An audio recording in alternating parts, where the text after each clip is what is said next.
সুপ্রিয় দর্শক, প্রতিদিনের নিত্য নতুন ঘটনাগত বিষয় এবং জনদুর্ভোগ এড়াতে আমি এই মুহূর্তে রয়েছি সিরাজগঞ্জ গাজীপুর উপজেলার হরিনাথপুর সকাল বাজারে। এখানে রাস্তাঘাটের ভাঙাচোরা অবস্থা নিয়ে সাধারণ জনগণ যে দুর্ভোগের শিকার হয়েছেন সেই বিষয়টি বর্তমান সরকারের কাছে তুলে ধরতে আমাদের আজকের এই প্রতিবেদন।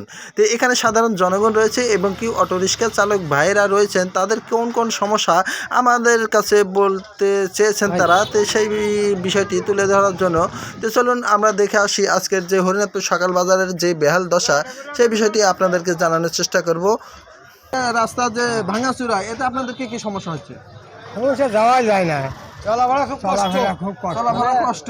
দর্শক, এখানে সাধারণ দোকানপাটের ভাইরা রয়েছে, সেই বিষয়টি আমি দেখাচ্ছি। এখানে সাধারণ যারা আশেপাশে যারা দোকানদার রয়েছে তাদের কি কি সমস্যা হয়েছে। এখানে আমার এক ভাই দেখতেছি যে দোকানের মালপাতি মানে মাপা জমা করছে। ভাই, আপনাদের যে রাস্তা নিয়ে যে বাজার রাস্তা নিয়ে যে যে সমস্যা, আপনাদের কি কি সমস্যার সৃষ্টি হচ্ছে?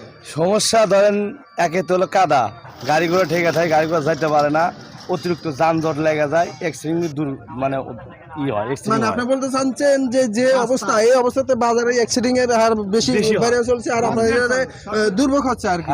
এই রাস্তা নিয়ে কি কি সমস্যা হচ্ছে? অনেকদিন হলো রাস্তা ভাঙাচোরা, গাড়ি ঘোড়া চলাফেরার সমস্যা হইতেছে।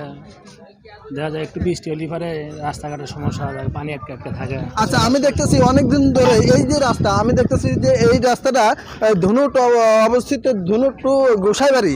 আমি এই রাস্তার চতুর্থ সাইডে বাদ দিয়ে ওইদিকে আপনার হরিনাথপুর বাজার থেকে ওইদিকে পাকা দেখতে পাচ্ছি, আর এইদিকে গোসাইবাড়ি এদিকে কিছু পাকা দেখতে পাচ্ছি, কিন্তু মাঝখানে দেখা যাচ্ছে এই শুধু এইটুকু বাজার রাস্তাটুকু ইটে পাড়ায়। এর কারণ কি জানি না, কি কি সমস্যার জন্য এই অবস্থা। অনেকদিন হলো রাস্তা এইভাবে দেখতেছি।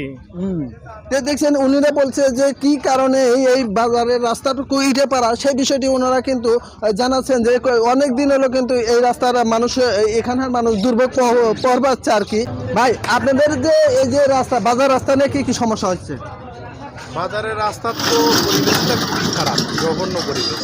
কারণটা হচ্ছে যে এখান থেকে গোসাইবাড়ি পর্যন্ত এমন পরিবেশ যে একটা মানুষ সুস্থ মানুষ অসুস্থ হয়ে যাবে। আমি গতকালকে রাত্রে গোসাইবাড়ি থেকে ফিরলাম, আপনার এমন অবস্থা যে আমার পুরা শরীরই ব্যথা হয়ে গেছে।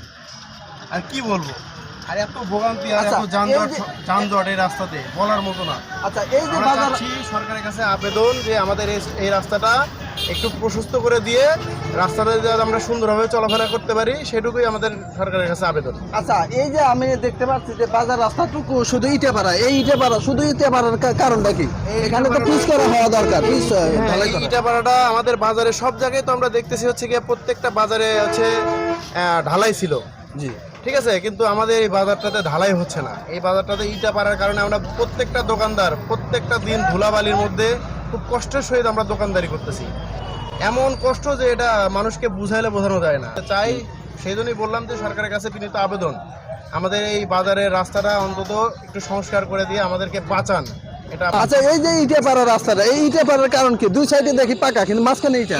এই রাস্তাটা আমাদের বগুড়ার মানে কাজীপুরের অংশতে বগুড়া মানে যাতায়াত, সেই জন্য আমাদের এটা মানে এই রাস্তাটা পুরো করছে বগুড়া ধুনুট উপজেলা থেকে করছে। মানে আপনি বলতে চাচ্ছেন দুই জেলার দুই উপজেলার মাঝখানে পড়ে গেছে, যার কারণে এইটুকু রাস্তার মানে মেরামত হচ্ছে না, শুধু ইটা পাড়া রেখেছে। হ্যাঁ, তাও ইটা পাড়া, এটা হচ্ছে বগুড়া আলাদা করছে আর কি, কাজীপুর সিরাজগঞ্জ না, বগুড়া ডিস্ট্রিক্ট। মানে সমস্যাটা হচ্ছে লেগে এখানে দুই মানে উপজেলার মাঝখানে পড়েছে জায়গাটা। এখানে এই কারণে পাবলিক মানে সাধারণ যারা জনপ্রতিনিধি রয়েছে তারা এই জিনিসটা সঠিকভাবে মাথায় নিচ্ছে না আর কি, ওরকমই। প্রিয় দর্শক, আমি আরো দর্শক রয়েছে এখানে।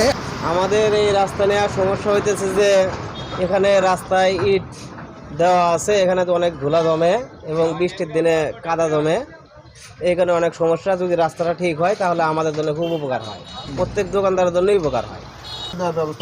হ্যাঁ, আমাদের রাস্তাটা যেন সরকার কর্তৃপক্ষকে জানায়, অতি দ্রুত আমাদের রাস্তাটা যেন ভালো করে দেয়। আপনার নাম জানো কি ভাই? আমার নাম মোহাম্মদ পল্লব খান। ইটে পাড়া রাস্তাটুকু যেন আপনার পাকা হয়, পাকা হয় যেন ইটা পাড়া রাস্তাটা যেন এরকম না থাকে আর কি। হ্যাঁ, এরকম না থাকে, পাকা হয়। এই যে ইটা পাড়ার কারণে কি কি সমস্যা হচ্ছে?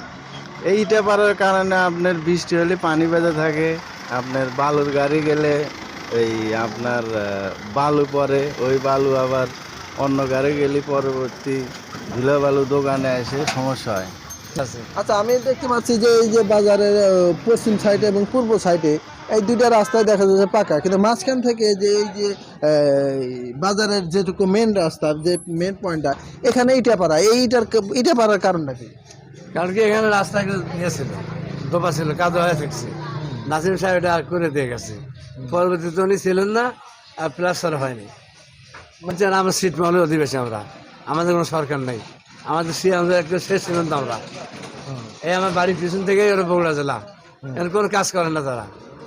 বগুড়ালা বলে যে সিয়ানো গায়ে বগুড়া, কোন মানুষ আমরা যখন খুব কষ্টে আছি। এটা গাজীপুর সীমানার মধ্যে পড়ছে এই রাস্তাটুকু, তো এখানে যারা প্রতিনিধিত্ব করেন তারা কি বলেন? তারা তো ওই গায়ে লাগায় না ঠিক মতো। ভাই, আপনাদের এই রাস্তা নিয়ে কি কি সমস্যা?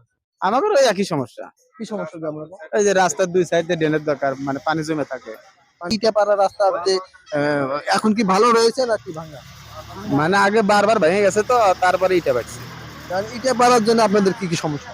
ইটা ভরার জন্য মনে হয় মেলা সমস্যা, মানে ওই আপনার হলো হাঁটার সমস্যা, তারপর গাড়ি ঘোড়া, মানে এটাও চল, রাস্তায় হাঁটাও এটাও চলে। আচ্ছা, আপনারা বর্তমান যে প্রধানমন্ত্রী রয়েছে জনাব মোহাম্মদ তারেক রহমান, ওনার কাছে কি চাচ্ছেন? ওনার কাছে রাস্তার দুই সাইডে ড্রেন মানে চাইতেছে।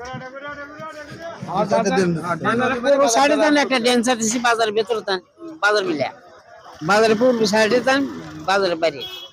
দেখছেন, উনিরা বলছেন যে বর্তমান প্রধানমন্ত্রী জনাব মোহাম্মদ তারেক রহমান রয়েছেন, ওনার সুদৃষ্টি কামনা করছেন। আমাদের এলাকার এমপি মহোদয় রয়েছেন জনাব মোহাম্মদ সেলিম ভাই আর কি, উনি আমাদের প্রতিনিধিত্ব করছেন। এই এলাকার জনগণ এই বাজারের রাস্তাটুকু সঠিকভাবে যেন মেরামত করে দেয় এবং কি এলাকার যেন মানুষজন দুর্ভোগে না পড়ে, সেরকমই কামনা করছেন এই এলাকার স্থানীয় জনগণ।